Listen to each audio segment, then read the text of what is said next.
একটা ইতিহাস বর্ণনায় দীর্ঘ সময় পরে এটা অনেকের পক্ষে যেতে পারে, অনেকের বিপক্ষে যেতে পারে।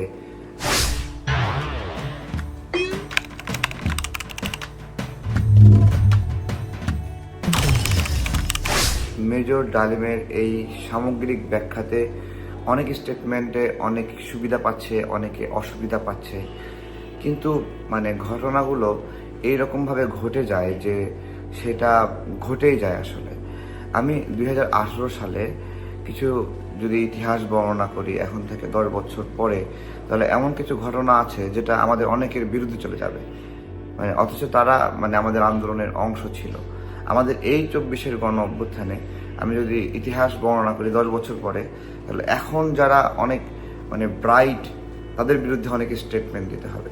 ঠিক একইভাবে মেজর ডালিমের স্টেটমেন্টও ওই রকম। আর একটা গণ অভ্যুত্থান বা একটা বিপ্লব, আমি 15ই আগস্টের ঘটনাকে একটা বিপ্লবই বলতে চাই। একটা বিপ্লবের অনেকগুলো সাইড থাকে এবং এই সাইডে এক একটা দিক থেকে দেখলে এক এক রকম মনে হয়, ঠিক আছে? এবং যিনি বর্ণনা করছে তার দিক থেকে একটা জিনিস অবজারভেশন আসছে, কিন্তু এটাকে অন্য দিক থেকে দেখলে এটা অন্যরকম। যেমন মেজর আপনার হলো ডালিম যেই ব্যাখ্যাটা আনছিলেন, শহীদ প্রেসিডেন্ট জিয়াউর রহমানের নাম এনেছেন বা ওনার বিপ্লবটাকে উনি একটা অ্যাড্রেস করেছেন একভাবে, আবার এইটাকে অন্যভাবে অ্যাড্রেস করলে যে অশান্ত সেনাবাহিনীকে শাসনের মধ্যে নিয়ে আসা, নিয়ন্ত্রণে সুশৃঙ্খলে নিয়ে আসা, সেটাও কিন্তু আরেকটা ব্যাখ্যা আছে। তো এই আর কি। কিন্তু আমার এই ভিডিওটার কারণ হলো আজকে এই ভিডিওর পরে ইলিয়াস ভাইয়ের জীবন একবারে হুমকিতে এবং মেজর ডালিমের জীবন হুমকিতে। আমি একটা প্রমাণ দিচ্ছি, দেখেন এখানে আওয়ামী লীগ, ছাত্রলীগের লোকেরা তারা তাকে মেরে ফেলার হুমকি দিচ্ছে যে কোনো সময়। তো এটা একটা খুব গুরুত্বপূর্ণ বিষয়। আমরা অনেকদিন আগে থেকে জানতাম মেজর ডালিম মারা গিয়েছেন বা এরকম, এবং ওনার ফ্যামিলির বরাতেই এইটা। হয়তোবা এইটাও এরকম হতে পারে যে তাকে সেফ রাখার জন্য এই ধরনের একটা কথা বলিয়ে দেওয়া হয়েছে।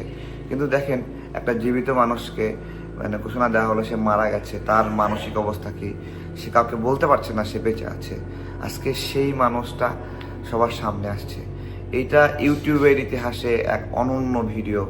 এতগুলো মানুষ একসঙ্গে, ওই যে মিস্টার কি যেন কেন আছে না, ওরা ভিডিও বানায়, ওদের ভিডিওগুলো অনেক মানুষ দেখে, মিলিয়ন মিলিয়ন মানুষ দেখে।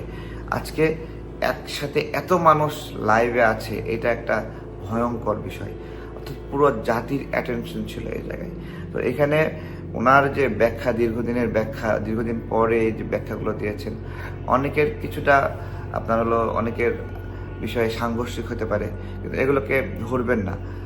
সব কিছুরই পজিটিভ আছে, নেগেটিভ দিক আছে। যেটাকে নেগেটিভ মনে হচ্ছে, এটা ওই যে বললাম না যে ওই সময় সেনাবাহিনীকে সহ সারা দেশকে শৃঙ্খলায় নিয়ে আসা। দেখেন 1975-এর ঘটনার পরে 1976, 77, 78 এই যে সময়টা পরিব্যাপ্তি, কোনো কিন্তু সুশৃঙ্খল ছিল না। একে অপরকে মারছে, বিভিন্ন ধরনের ঘটনা ঘটছে, শৃঙ্খলা নাই, ঠিক আছে? তো সে জায়গায় শৃঙ্খলাটা অনেক গুরুত্বপূর্ণ বিষয় ছিল। এছাড়া আরও অনেক বিষয়গুলো, স্টেটমেন্টগুলো রয়েছে যেগুলো আপনার সত্য। এগুলো এইরকমই, ইতিহাস আসলে আপনার মানতে হবে যেটা ঘটে গেছে। আমি একটা উদাহরণ দেই। 2018 কোঠা আন্দোলনে আপনার হঠাৎ করে, এটা সম্ভবত ঢাকা বিশ্ববিদ্যালয়ের কোন যে একটা জায়গা, ডাকসুর পাশে, হ্যাঁ, ওইখানে আমাদেরকে ডাকা হলো। ডেকে বললো যে শেখ হাসিনা প্রস্তাব দিয়েছে ছাত্রলীগের একটা পদ কোটা আন্দোলনকারীদেরকে দেবে, ঠিক আছে? সেই সময় নিয়েই ফেলবে বড় নেতা কয়েকজন।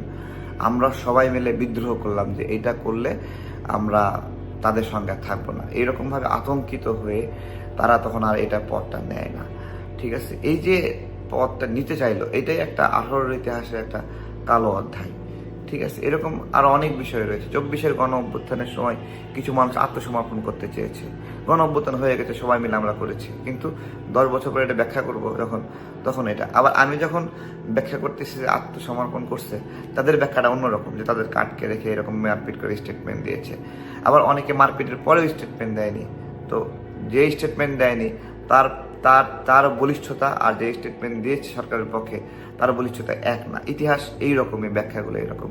তো যাই হোক, এখন আমি জানি না মেজর ডালিম সাহেবকে কিভাবে এই দেশ নিরাপত্তা দেবে, দেশে নিয়ে আসবে, দেশে আনলে আরও অনিরাপদ, যেখানে আছে সেখানে কিভাবে নিরাপদে থাকবেন, এগুলো অনেকগুলো বিষয় রয়েছে। আমি জানি না, আল্লাহ ওনাকে রক্ষা করুক।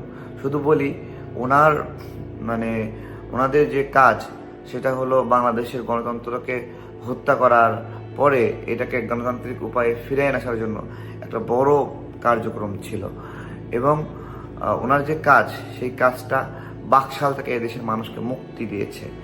ওনার যে কাজ, আমাদের যে মুক্তিযুদ্ধের একটা মূল নীতি ছিল, যে কারণে মুক্তিযুদ্ধটা হয়েছিল, সেই মুক্তিযুদ্ধের কোর কনসেপ্টগুলোকে শেখ মুজিব হত্যা করেছিলেন, সেটা কিন্তু ওনার যে কাজ ছিল ওই সময় দুর্নীতি, দুর্ভিক্ষ, এগুলোর বিরুদ্ধে একটা কার্যক্রম ছিল। এই সামগ্রিকভাবে বাংলাদেশের মানুষকে মুক্তি দিয়েছিলেন, তাই তো মিষ্টি বিতরণ হয়েছিল। ঠিক আছে, তো আমরা কিন্তু দেখলাম যে শেখ পরিবারের সদস্যরা কীরকম ফ্যাসিস্ট এবং স্বৈরাচার, এটাও কিন্তু একটা শিক্ষা হলো। যে তাদের আচরণটা কীরকম, তাদের যে একটা অ্যাটিটিউড যে তারা এই দেশকে শাসন করবে স্বৈরতান্ত্রিক উপায়ে, এই যে শেখ মুজিব থেকে তার পরিবারের সদস্যদের একটা অ্যাটিটিউড, এইটাই যে এই পরিবারের সদস্যরা কখনো রাজা হলে আবার এরকম হবে, এটা স্বাভাবিক বিষয়। অনেকে বলে যে আগেই ভালো ছিল, এই ধরনের কথা বলতে পারেন আপনারা, কিন্তু এই ফ্যামিলি, এই ব্লাড, এইটা এইরকমই হবে সব সময়। এটা ক্ষমতা পাইলেই এরকম হবে যে ওইটাই যে তাদেরই শাসন করার অধিকার, এরকম একটা অ্যাটিটিউড। অথচ মুক্তিযুদ্ধে তাদের ভূমিকা নাই। অধিকারটা আসলো কিভাবে? একটা ন্যারেটিভ দাঁড় করাইছে, গণমাধ্যমগুলো সব বন্ধ করে দিয়ে নিজস্ব গণমাধ্যম বানায় এগুলো তারা ন্যারেটিভ করছে, তাদেরই অধিকার। অথচ মুক্তিযুদ্ধে তাদের ভূমিকা বিষয়টা সুবিধাজনক ছিল না। তাদের ফ্যামিলি পাকিস্তানের বাহিনীর কাছ থেকে ভাতা নিচ্ছে, এটা তো লজ্জাজনক, অবশ্যই লজ্জাজনক একটা বিষয়। সারা দেশ সার্ভাইভ করছে, তারা ওই সার্ভাইভ থেকে বেরিয়ে ওইখানে ভাতা নিচ্ছে, তাই না? সারা দেশ সার্ভাইভ করেছে না, তারা কিন্তু ওই সার্ভাইভটা করেনি, তারা ভাতাটাই নিয়েছে। তাদের জীবনটাকে কিন্তু হুমকির মুখে ফেলা হয়নি, খুব নিরাপদে এখান থেকে পাকিস্তানে নিয়ে যাওয়া হয়েছে, এখানে পরিবারকেও গার্ড দিয়ে রাখা হয়েছে। এটা অন্যরকম একটা বিষয়। অর্থাৎ মুক্তিযুদ্ধের ভিকটিম ফ্যামিলি শেখ মুজিব না, নিরাপদেই ছিল। তো এই আর কি সামগ্রিক বিষয়। আল্লাহ ইলিয়াস ভাইকে নিরাপদে রাখুক। বলতেছে ইলিয়াস ভাইয়ের পরিবার বাড়িতে গিয়ে হামলা করবে, এই করবে, এগুলো বলতেছে, মেজর ডালিমকে খুঁজে বের করবে, অনেক কিছু বলতেছে। আমাদের সবার উচিত তাদেরকে বেঁচে রাখা। অনেকের বিরুদ্ধে গেছে স্টেটমেন্ট, ইতিহাস এইরকমই, সবকিছু মনের মতো হবে না, ঠিক আছে, কিন্তু তার যে তারা কালপ্রিট, বিষয়টা এরকম না। উনি বিভিন্ন স্টেটমেন্ট অনেকের বিরুদ্ধে গেছে, ওই লোকগুলো কালপ্রিট, এটা এরকম না। ওই সময় ওই প্রেক্ষাপটে কোনো একটা বিষয়ে তাদের একটা অবজারভেশন ছিল, সেই কারণে ওই ধরনের ঘটনা ডেভেলপ হয়েছিল। আবার যে ধরনের ঘটনা ব্যাখ্যা করলেন মেজর ডালিম, প্রকৃত ঘটনা আপনার অন্য অ্যাঙ্গেল থেকে অন্যরকম, যেটা বললাম, যেমন বিপ্লব সংহিত দিবস, শহীদ প্রেসিডেন্ট জিয়াউর রহমানকে আপনার আটক করেছে, মেরে ফেলবে, হ্যাঁ, সেই জায়গা থেকে সৈনিকরা মিলে তাকে নিয়ে উদ্ধার করে বের করে নিয়ে আসলো, সেখান থেকে রাষ্ট্রের ক্ষমতা ওনাকে দায়িত্ব বুঝে দিল, ওনাকে সবাই মিলে মেনে নিল, রাষ্ট্রের শৃঙ্খলা আসলো। এটাও আবার অন্যরকম ব্যাখ্যা। ঠিক, ভালো থাকবেন, আসসালামু আলাইকুম।